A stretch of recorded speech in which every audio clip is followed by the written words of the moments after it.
Well, good morning and welcome to the podcast. My name's Gavin Smith and it's a joy to welcome you. If you're joining us on video, thank you for taking a look in. I've got David Norbury with us today from the EMW, the chairman of the EMW, which stands for what? The Evangelical Movement of Wales? Yeah, the Evangelical Movement of Wales, or Mudiad Evangeliaeth Cymru, if you're a Welsh speaker. Which is great. Yeah, the first bit of Welsh on the podcast. Hey. It's fantastic to have David. I've asked him to come along. People know you very well, David. I've known friends. Lewis was telling me that you were heavily involved in him coming to know Christ. You've been involved in missions. You've been involved in churches. You described yourself earlier as the odd job man of church ministry. That's about the odd job man in the kingdom of God. That's about me, I think. That's be on my gravestone. You've been involved in lots of different things. David, tell us a little bit about yourself and your sort of background, because you weren't in pastoral ministry to start with, were you? You were in education to start with. Yeah, well, I'm from North Wales, Northeast Wales. Yeah. So if people find it difficult to place my accent, so they sometimes think I'm Liverpudlian. Well, I'm 5 miles from Liverpool as the crow flies.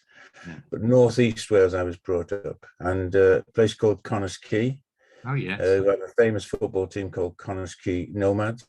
Yeah. And went to school in that area. Then went to Bangor University. Met my wife there. She told me she wasn't interested. So 6 years later, she said, "Okay, all right then." But until then, so 7 years in Bangor. Studying, did a research degree in chemistry, and was involved in a church plant there, remarkably. It all happened while I was there. Started in a flat I was living in. Chap from India and a chap who now lives in Pembroke. They both did. Anyway, it doesn't matter about that, but it was a church plant anyway in Bangor, and that was a really big learning experience. Yeah. So then I got married, and we have 3 great lads and 2 great daughter-in-law and 7 amazing grandchildren. 7. Wow. Now we live in Llanelli, so I've worked in all 4 corners of Wales, just like to say. Even though Wales isn't square, I've worked in all 4 corners of Wales, and I can say I'm now in southwest Wales. So I'm West Wales. I'm learning Welsh still learning Welsh. Good man. I'm on day 753 in Duolingo Welsh. There you go. Superb. And from what Andrew, your son's told me, and I've spoken to other people that are involved in EMW, you've been involved in so many beach missions and youth missions. You've served churches right across Wales for 20 plus 30 years. You got saved at 18, and you were straight involved in kind of ministry.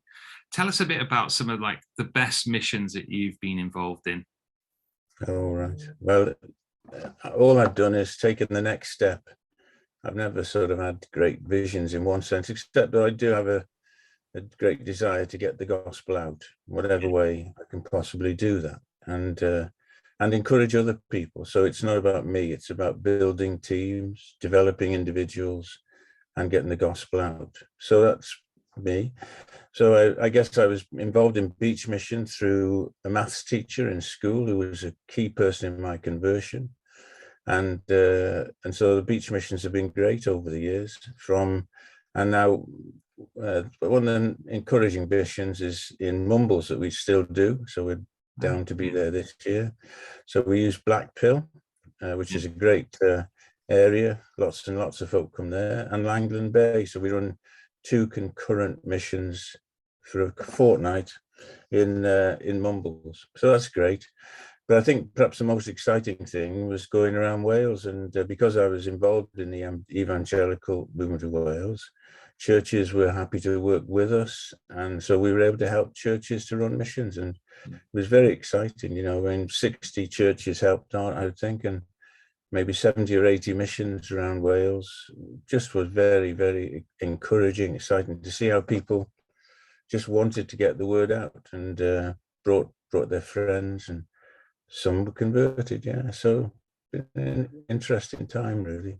Yeah, it's fascinating. Yeah, I love your passion to take the gospel and I love your passion to sort of serve smaller churches, and everyone needs that bit of support, doesn't it? And is that one of the key threads of the EMW? I know you do conferences, and there are camps that run, and supporting leaders, and there's a whole network of churches. But yeah, what were you specifically involved in the EMW? Because you've taken on the role of chairman for a number of years.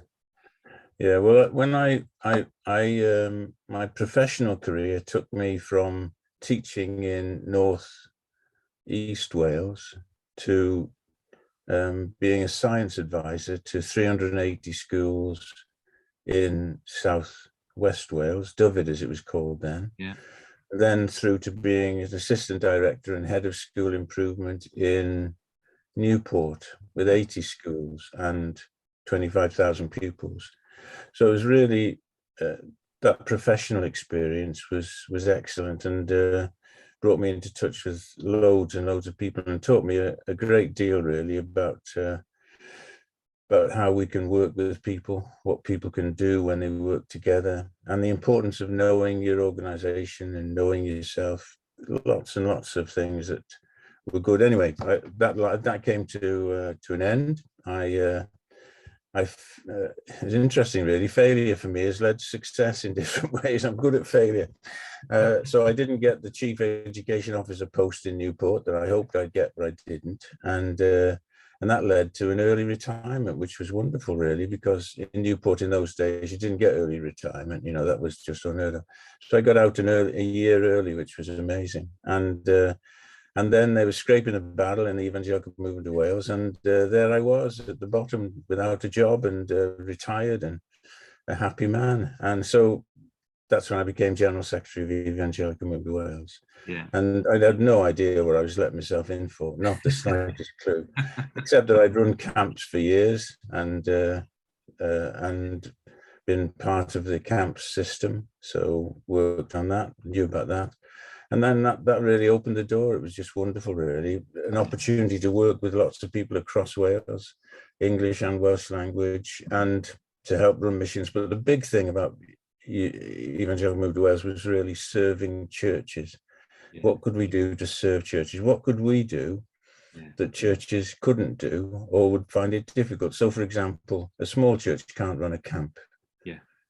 Not effective camp, because they got not many folk in it. So we could run camps, and that's what EMW done for years and continue to do. A small church can't really run a conference. They just want to meet with other Christians, so we run conferences. And then supporting pastors is a big thing, and we've done that Evangelical Movement of Wales for years in English and Welsh. But perhaps the area that I most had a vision for was helping the people who I thought get the least help and the least training, namely elders, deacons, and often people who are Sunday school teachers or Sunday school secretaries or leaders. And that's an area where we had a particular focus. And amazingly, we had a North Wales and South Wales gathering in January. We decided January, no one else would be stupid enough to run any other meetings in January, so there wouldn't be any competition. So third weekend in January, on the Saturday, we'd have South Wales, and then the weekend after, North Wales event, inviting elders, deacons, leaders, and eventually church workers, so that folk could be trained or helped. At the very least, they could meet people who got the same challenges as them, and we'd be able to minister to them, and they could minister to each other as well. So that's basically, and we did that for about 10 years until COVID hit, and we managed to get a couple of 250 elders, deacons, leaders, people from small churches in the valleys, small churches in North Wales and West Wales, sometimes in South East as well. So lots of folk came, and it was just a wonderful, wonderful time. And that became a Zoom meeting during the lockdown, and that was helpful. So folk who were struggling with all sorts of issues, not meeting people very often. Bill Swan led that, and that went really well. And that's become a podcast at the moment, but we've lost a bit of momentum on that. We need to get back on that track. We've got plans to improve what we're doing to help and support, especially smaller churches who have particular needs. I love the heart of EMW. You know, just what you've captured there is serving churches, supporting the work of ministry that's, you know, might be, you know, 50 people in the church, and they can't run a camp. They've got some young people, you know, gathering together and putting it on together. Just, it is amazing. It really is. And you guys have been consistently doing that for years upon years and years. Yeah. And you hear about the fruit, and you know, I think it's excellent. And I just want to go back to what you were saying about your professional education, because you've got so many skills and experience that you developed in a secular, you know, career, but I'm sure you've been able to use them in organizing and structuring EMW to be able to do what they're doing. Tell us a little bit about how those two link together, because I think that's important, because God sort of prepares you, doesn't he, for roles, even when you feel unprepared yourself, or you feel like you're going into a new role and you think, how am I going to do this? But actually you look back and go, oh yeah, God, you know, gave me some experience in this area or in policy, and then I've been able to use that policy in the church now to, you know, to safeguard children, or to, you know, work with, you know, ensure that we're protecting people who are working on their own in maybe a church, so lone worker policy. So you kind of gather experience and that serves churches. And give me some connections there.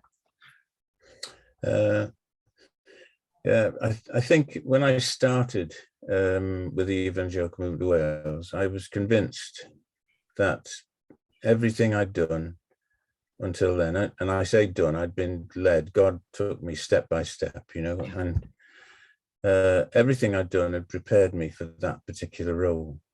Yeah, I made lots of mistakes. I think one of the things that I can say now, I'm not trying to protect any reputation or build any reputation. You know, I am what I am. God has made me what I made, and I've failed where I failed. And so I'm not protecting anything. But to say to every single one of the folk who watch this or listen to it, failure is not terminal. You know, failure is God's way of teaching you something. Embrace. You haven't sought to fail. You know, things have gone wrong, maybe. Embrace it. God's the God who brings honey out of rocks. Yeah. And I've had to show time and time again, my own experience, disappointment. For example, I didn't get the job I wanted in Dyfed when Dyfed changed to Carmarthenshire. And I thought that was a disaster, but God had a role for me in Newport, which became just wonderful. You know, I worked with head teachers who were just gold dust, and with folk who were in the team I was in were just outstanding. They genuinely cared about children, and it was a privilege to work with them. So all those things were building up for my experience, and failure is not the end of it all. We don't want to fail, and hopefully we won't. But so anyway, when I started in the MW, I guess I was just pulling together issues around leadership. I think leadership's so important, and maybe later I can share a few models that I found particularly helpful. That would be great. And when you're very busy and lots of things happening, so I would be saying that the people who work in churches as elders, deacons, officers are gold dust, and quality people who are servant-hearted make such a difference. And that's what I began to find more and more as the days went by, finding people who wanted to serve, who were servant-hearted, who genuinely wanted to give their lives, you know, for the service of the Lord, and not to draw attention to themselves. David, you talked a lot about leadership, and you talked about different models that you've come across in your work career that are useful for churches, for people to hear about. Take us through some of those models that you found that are excellent, just to help us think maybe differently for the first time about leadership. Okay. Just to give you a background to these, one of my roles was to clear up after United Beach missions in Newquay in mid Wales. So I turned up there to clear up after 5 or 6 weeks of mission. And the leader that week had been a chap called Robert Thomas, who was, I knew him well, but I didn't know what he was doing. And he decided he would help me to shift all these leftovers to the rubbish tip. So that's a good way to get to know somebody, isn't it? Clear rubbish, take it to the rubbish tip. And so that's what we did. And on the way, I said to him, "So what are you doing now, Robert?" He said, "Oh, I'm starting to work for an international consultancy company." "Oh, really?" I said, "What sort of things do you do?" "Well, we advise officers and chief executives of companies, and we coach them." "Oh," I said, "that's interesting. I've just started in Newport. Perhaps you could come and help us." Well, eventually he did turn up. He helped 24 head teachers. He had one 10-week coaching session available. I offered it to the director of education. He said he didn't want it, so I had it. So for 10. So how do you get to know, improve, and learn how to do things? You empty the rubbish at a rubbish tip, and you talk to the people who are with you. Just God's wonderful ways. Anyway, some of the models I picked up, which are really important to me. The first one is looks like a triangle, and if you sort of pull it together, it's a picture of who you are, and it's basically a triangle. At the top has your identity. Who am I? And when you're trying to understand yourself and your organization, because you can use it for that as well, the top part is who am I? I'm a child of God. The next part is what's important to me. What are our values? What are our beliefs? What really matters to us? And so the interesting thing is that who you are drives what's important to you. I am a child of God. Therefore, all the things that he loves, I love. Those are the things that really matter to me. And the next level is what I do. So what do I do? Well, I do the things that are important to me because I'm a child of God. So who I am drives what's important to me, what's vital to me, and what I do. And then the last thing is the world around me. What do I look like? What does my world look like? What does my life look like?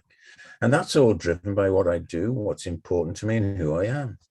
And so there's a picture of who we are just in a triangle. And the really interesting thing is if they're aligned, if who I am, if what's important to me, and if what I do and the world, if they're aligned, that's incredibly powerful. Very powerful. And but you see, the snag is that with many of us, who I am, say the top of the triangle might be here, and instead of being aligned underneath, what's important to me is something quite different. And what I do is quite different. So I'm never aligned. Alignment is very powerful. Whereas if you're all over the shop, if what's important to you is different from what you do, different from your world, you're all over, and you can apply that to a church as well, to an organization, a church. Who are we? What's important? What's really important to us? What do we do? And what's our world look like? Now, here's the danger in church leadership and in leadership generally.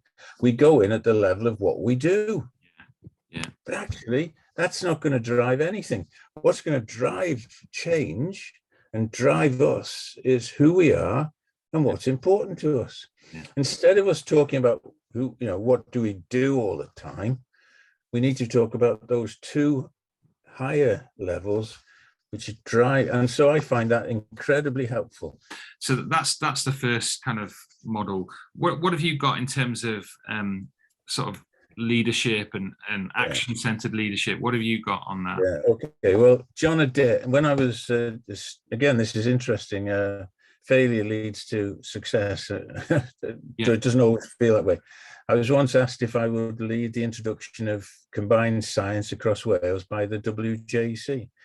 And I told my head teacher, and he said, "You can't do that. That's immoral." I mean, I didn't know what was immoral about it, but anyway, he said no. And that was so disappointing. I just thought, well, I've been asked a major opportunity here, and he's turned me down. Anyway, less than a year later, he came and said, "Do you want to do a one-term training opportunity?" Which basically meant 15 weeks of being out of school and going and being trained in whatever I wanted to be trained in. So I didn't know the difference then between leadership and management. So I asked if I could do a 15 weeks on leadership. Changed my life, genuinely certainly changed my professional, helped me with a spiritual way as well. Anyway, one of the models that came up that year was an old model, but it's a really helpful one. John Adair, Action-Centered Leadership. Find it on any website, I would think. but it's helpful because it's not just about leadership. And this is now we're talking about what we do rather than the values, right? So we're now into what we do, driven by who we are, driven by what's important to us. And here's the thing: leadership is not. It's about three things: achieving a task, building a team, and helping individuals. Now, that's what we're doing all the time in churches. It's a selfless, servant-hearted approach. What am I trying to do? We're trying to get the gospel out. And I guess there are other things as well, obviously. Take that as an example. We're trying to get the gospel out. So we don't want things getting in the way. We want to reach out to lost people. And we want to be clear about the tasks. So we need to define our tasks. And then we need to know that we're building a team in the church. It's us working together. It's not individuals. And we're also trying to develop individuals. So we bring people in who others might have discarded or others might think are not particularly brilliant, but actually we put them in the team, we develop them, and we take care of them. And that, when you're in a team like that, it's just a wonderful, wonderful thing to be doing. So, for example, on beach missions, we spot people when they're young, and we say, this is a person who's going to develop into a leader. And so we try and support and help and encourage that person, but still making them part of a beach mission team, the bigger team and the individual team. So I find that a really helpful model. So very quickly, identifying the task, defining it, making it clear to the people who are involved, really clear, so that they know what we're about, because often we assume they understand it and they haven't been told, no one told me. So explain it, being clear about that. Then building a team, encouraging people, being positive, giving feedback. In this book, Ken Blanchard's book about monkeys, he's got another one called The 1 Minute Manager. And in that, he says, feedback is the breakfast of champions. Yeah, it's true, isn't it?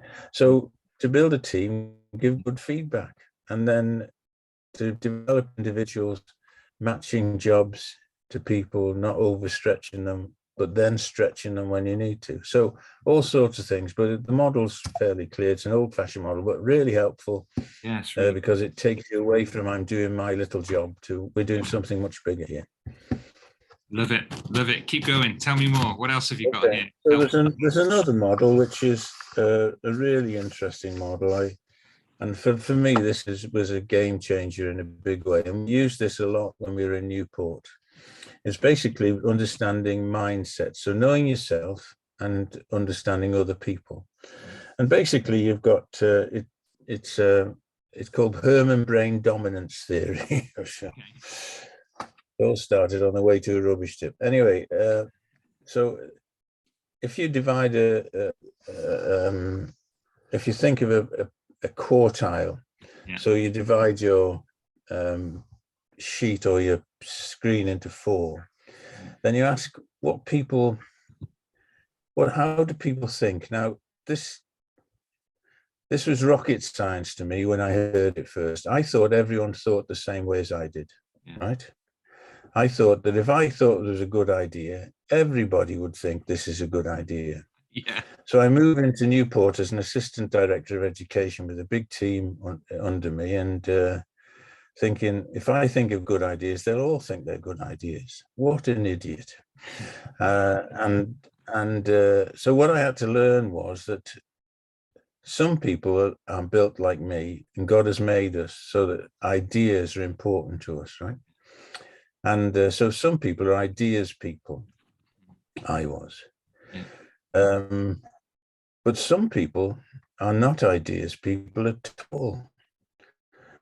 Some people are analytical. So I'm a chemist by training, chemical chemist, a doctor that doesn't do you any good, and I'm an analytical.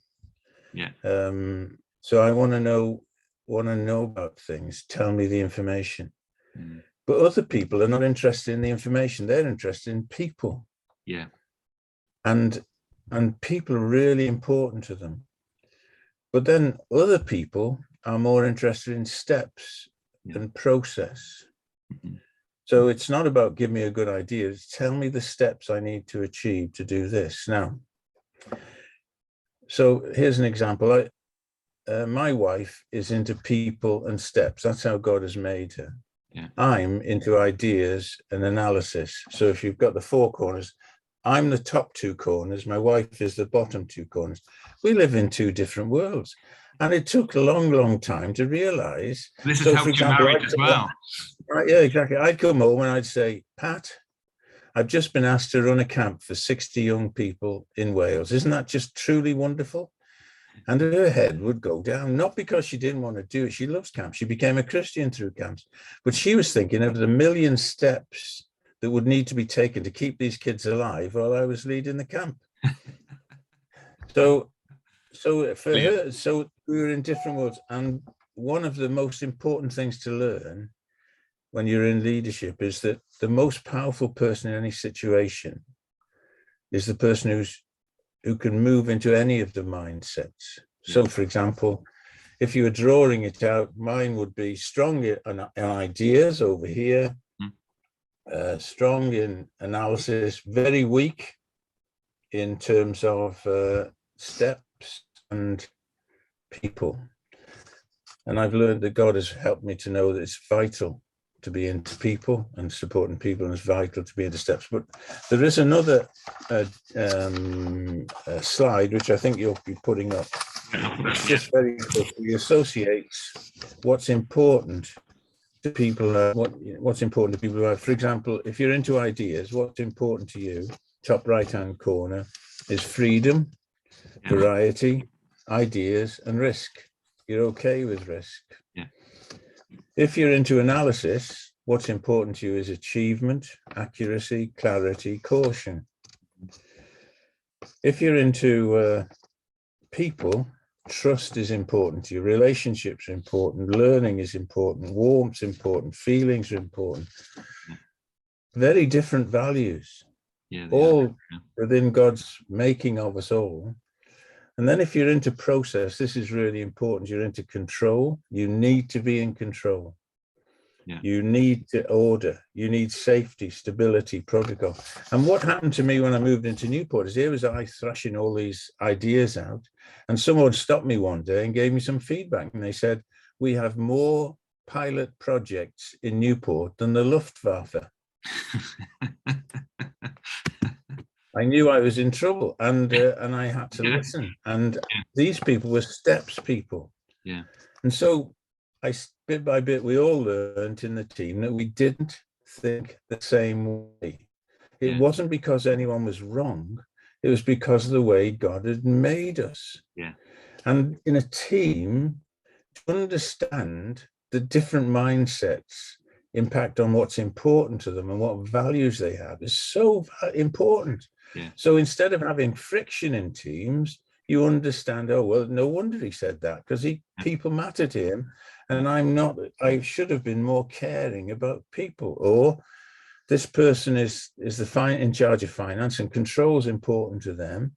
Well, they need to know that their control is only for one purpose, to get the gospel out and to oil the machine that God has got called the church, in order to get the gospel out. And so it's not inappropriate, but it's how you blend those things together, and mindsets are really critical. So there's a lot more I could say about it, but for us, really it was a really big change. And you must understand that not everyone thinks the same way. So in a church meeting, throw out a good idea. The way I now do it with my wife, what my wife does with me is say, I've got a great idea. So she gets into my mindset straight away.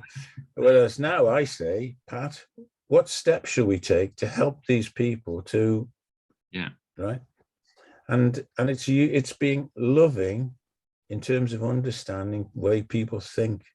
Yeah. And it's so important, and it can really, really help the way teams operate. So there's a lot more I could say, but I think that's really helpful. And I think as we listen to this, and it inspires us to go and find out more about these, mindsets and these different ways of thinking. When you're in a church and you're in an eldership, or you've got deacons and elders that are working, they are going to be on opposite spectrums here, aren't they? Because deacons are process. We like to think about steps. We like order. we love people, we connect with people. And so there's a difference, isn't there? And often in churches, you can find the conflict that can exist, can't you, between deacons and elders? And I'm sure we've all got experience of those. But so your advice is great. Understanding people, understanding the kind of leaders that you're working with, or the volunteers that you're working with in your teams. This will help you to approach it slightly differently, which does care for other people. And it does get results, doesn't it? Exactly, and it's all within a scriptural framework. This is not we're all brighter than scripture. This is scripture applied, in my view, in a loving way, bearing in mind. And the last one that's important is when things go wrong. Now, in every church, things do go wrong, sadly, and we're all sinful and we all fail in that area. And sometimes it's because we're not loving enough or even taking time to understand people. Mm-hmm. However, there's a slide which you'll probably put up, and it's a picture of a boat, and someone who's at the end of the boat that isn't sinking is saying, "I'm sure glad the hole isn't in our end, but it's one boat and one hole, and the whole ship's going down." Yeah. But I would never claim to be able to solve problems in churches in that way. The prayer and love, patience, care, love, joy, peace, all those things, the work of the Spirit within the church. But one thing I would advise is that there is one simple question that if it's the culture of the church to ask it, it changes things. Mm-hmm. If it's not the culture of the church, then it won't make any difference. But if you can develop a culture that says it's okay to ask this question, how did I contribute to this mess? Not how did they, how did I contribute to this mess? And if I can ask that question honestly and openly before the Lord and before other people and say, actually, this is how I contributed to it. And I'm not pointing the finger. I'm telling you, I did contribute to this. I was quiet when I should have said something.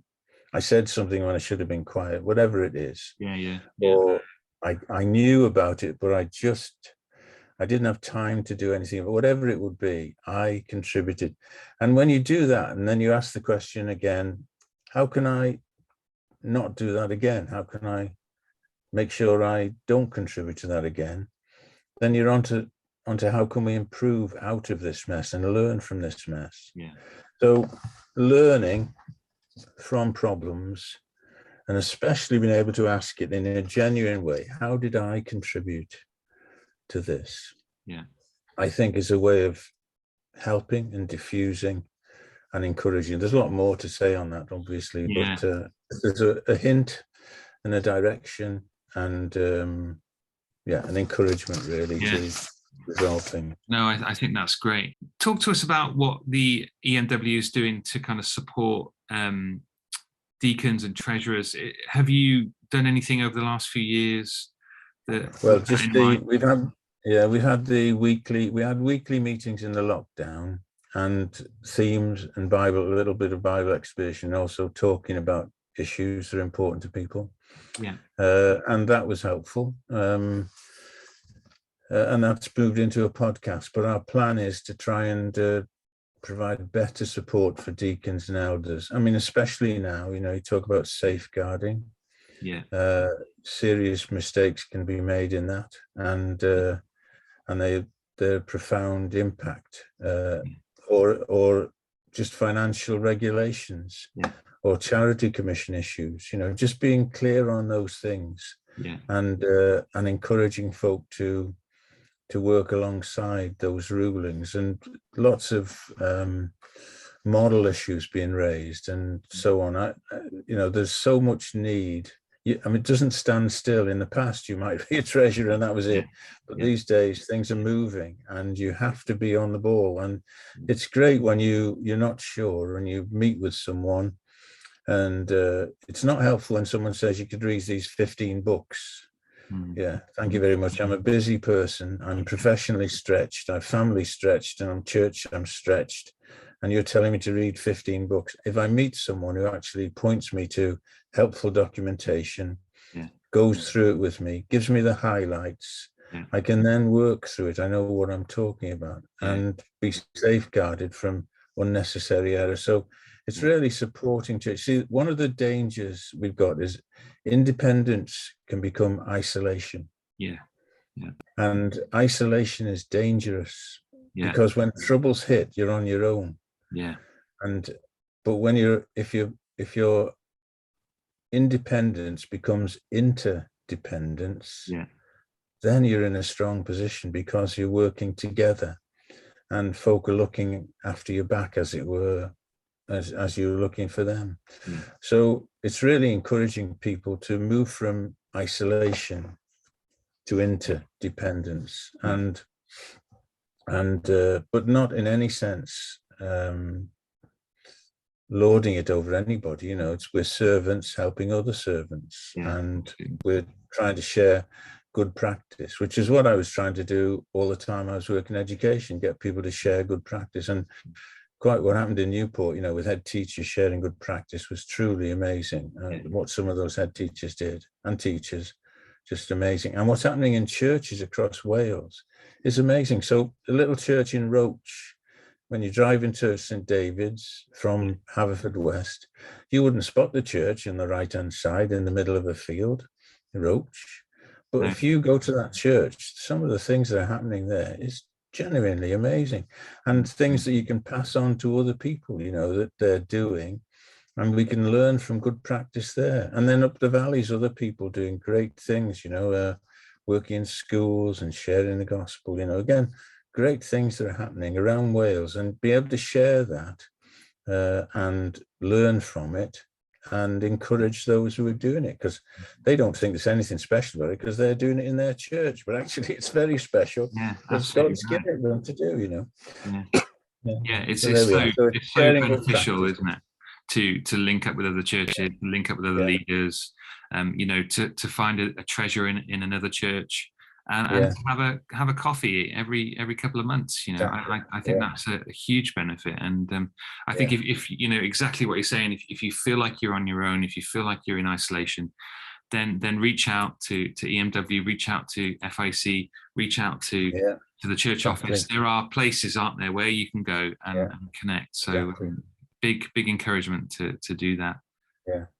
David, we've covered so much today, and we've talked about leadership, we've talked about failure, we've talked about, you know, ourselves and how we need to think, you know, about our own mindsets, how we apply that to other people, how we build teams. I mean, you've got so much good stuff in there. So thank you so much for sharing your experience and giving up your time to come on the podcast today is a great thing. So thank you for doing that. Yeah, thank you for what you're doing. I think what you're doing is really excellent, you know, and helping people who need help, who are not necessarily recognized or, as you say, appreciated perhaps as much as they ought to be. But we're still servants, and it's not about us, it's about the gospel. And but you're doing a great job. I think it's really excellent. I hope this contributes a little bit, at least, towards the effectiveness of what you're doing. And I hope the church office can serve, you know, churches that are in EMW. And you know, absolutely. We want to make our resources free for everyone to use. And you know, God's blessed us in our church. And so to be able to serve other churches is really important to us. So great. Tell us about the EMW conference to finish, because you've got two conferences that would be great to do a little promo about. There's a ministers' conference in early June, and that's being planned, and there's some great speakers talking about personal revival and revival across Wales, but not in a sort of traditional way of doing it, really. And also looking at some international work, God's work in remarkable ways. So that's the ministers' conference, is 3 or 4 days, beginning of June. The English conference in Aberystwyth, called the ABBA conference, is meeting in August. I think it's first full week in August. Paul Mallard is the main speaker, and from Bath, I think. And other speakers from across the country: Sammy Davis, Matt Bounds, Marion Thomas from Newport, Andy Christides previously, near St. Mellons, wasn't it? Yeah. St. Mellons, yeah. Gary Brady, and Paul is there as well, Paul Gamston. So lots of encouraging time. There's a Welsh conference as well the week after in Aber, and that's important. So again, praying for the folk. I think it's John Treharne from Llanelli is speaking at that. Yeah. So it's really important. You know, we in Wales, evangelism in English is desperately needed, isn't it? Yeah, it is, yeah. But the evangelism through the medium of Welsh, if we think it's tough for the English speakers, yeah, it's very tough for the Welsh speakers, because they've known, you know, they think they understand what Christianity is really about. Well, yeah, there's a lot of learning to do there. So it's praying for the English speakers and Welsh speakers across Wales, yeah, as the gospel goes out. Anyway, there we are, just a few things. And you've got something coming up as well, I hear. Yeah, we're organising a conference called the Rebuild Conference, just to, again, the same heart to gather leaders across, Wales and further, just to encourage them, I guess, in, what all God's called them to do, encourage them in the grace of God. And I think if you're listening and you're a treasurer, we're talking about training, we're talking about leadership, we're talking about, networking and spending time with others. Conferences are great. And so if you're a treasurer and someone comes and asks you, can I go to this conference? Can I spend the money to do this? Let's go big on that this year. Training and opportunities to get together. That's so important. So recommend we give our time for our staff and volunteers to attend these things. They are really important. So brilliant. Well, thank you for joining us on the church office, David. Thank you for those that have been listening or watching online, and please check out the website for resources and policies and documents and things that might save you time, things that might give you that little bit of confidence. Who else has done this? You might find something on the site that serves, and please feel free to download it and use it for free. And please share the podcast if you think there's somebody that would benefit from connecting with sort of discussions and topics that we talk about behind the scenes, and then please pass on the podcast and recommend it. Well, thank you very much for your time. That's great, and we'll look forward to seeing you again on the podcast. Every blessing, Bill. Thank you. Bye-bye.